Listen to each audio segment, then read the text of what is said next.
So yan, good morning mga ka-update. Ngayon po ay update tayo sa magiging suntukang General Torre versus Acting Mayor Basti Duterte.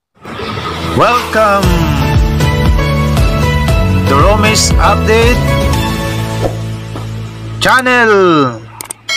So mamaya mga ka-update, panoorin natin yung kabuuan ng mga pangyayari simula sa hamunan, sa pagtugon at sa magaganap na suntukan kung saan ay kabang-abang. Aabangan ito ng lahat ng mga Pilipino sa buong Pilipinas at hindi lang sa Pilipinas, maaaring sa buong mundo. So panoorin po muna natin mga ka-update yung naging paghamon ni Acting Mayor Basti Duterte about suntukan na kaya niyang talunin itong si General Torre. Matapang ka lang naman, we have the position pero gusuntukan tayo, arap ko makaya, bita. Ganun lang. But you're a coward. So yan nga, kumalat po sa social media yung video na yan nung may interview si General Torre ay tinanong kung ano yung kanyang tugon doon sa hamon.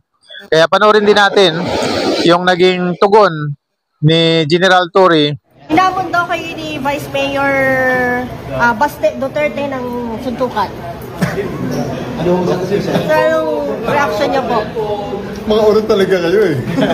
Pero you know, tama-tama dahil marami ang nasalanta ngayon ng bagyo at baha. Maybe we can use this moment or this opportunity for to raise funds in a charity boxing match this coming, kung para mabilis, this coming Sunday sa Araneta.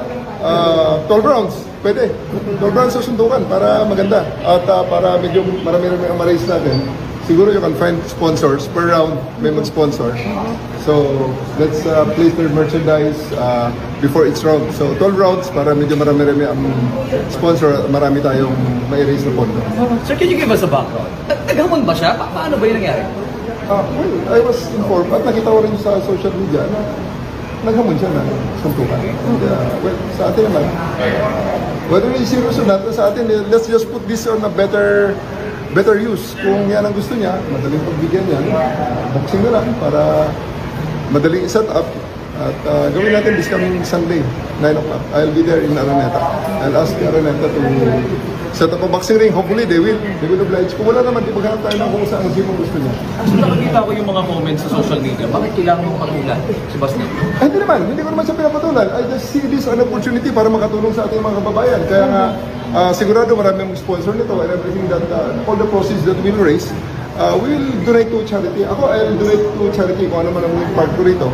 At para sa mga nasalanta ng bagyo at baha ngayong nakaraang masamang panahon. Sir, kung Sunday na, may time pa ba para mag-practice? Hindi naman kailangan, sa tingin ko naman, charity boxing match, kung magkasakilan, konti lang yan. Unless, lakasan lang na loob yan. Sa akin naman, well, pareho na naman kami siguro walang practice or baka kung nag-practice siya, okay lang din. Let's see. Chip, Kailangan mo mag-practice? Bukas, I'll just hit the gym a short while. Mga siguro 9 o'clock. Tingnan ko lang dyan sa ating TNTG. Chip, fearless forecast. Fearless forecast. Ilang rounds? 12 rounds para marami tayong Sponsor.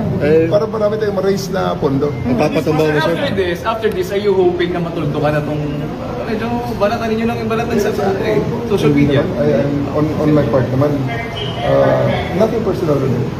It's just really, sa totoo lang, just so very good opportunity to raise funds for charity. What if sir bigla siyang umatras? Siya din ba? Ano sa kanya yun? He was the one who issued the challenge. Sa atin naman, tinatanggap na naman. Sir, yung mga nagko-comment doon sa social media, pwedeng manood na lang sila para makatulong din sila sa pag-raise ng fund, no? Mag-donate sila para maka-raise tayo ng pondo. Pay-per-view. Ayan nga, tinanggap yung hamon at sinasabi ni General Torre para madali ay gawin agad ngayong linggo, July 27, doon sa Araneta. Kahapon agad, mayroong lumabas na video parang si acting Mayor Basti Duterte, yung nandoon sa video na nagpa-practice na. Kaya aabangan natin to mga ka-update. Kung yung hamon ba ay tuloy o yung hamon ay iuurong at yung pagtanggap ba sa hamon ay tuloy o kaya ito ay may pag-urong. Yung charity boxing match na sinasabi ni General Torre. Magandang idea yun, no? Na gawin na charity boxing match para mayroong mag-sponsor at makakakulik ng budget para sa mga nasalanta ng bagyo at ng baha. So, sa hindi nakagustuhan ng ating vlog na to, pasensya po, pero tayo ay nasa katotohanan lamang. At sa mga nakagusto naman ng ating vlog na to, palike na lang po sa mismong video, pa-share na din po mga ka-update, at pa-subscribe na rin sa aming maliit na channel. So muli po, maraming salamat sa panonood at suporta. Glory to our Lord Jesus Christ and God bless po sa ating lahat.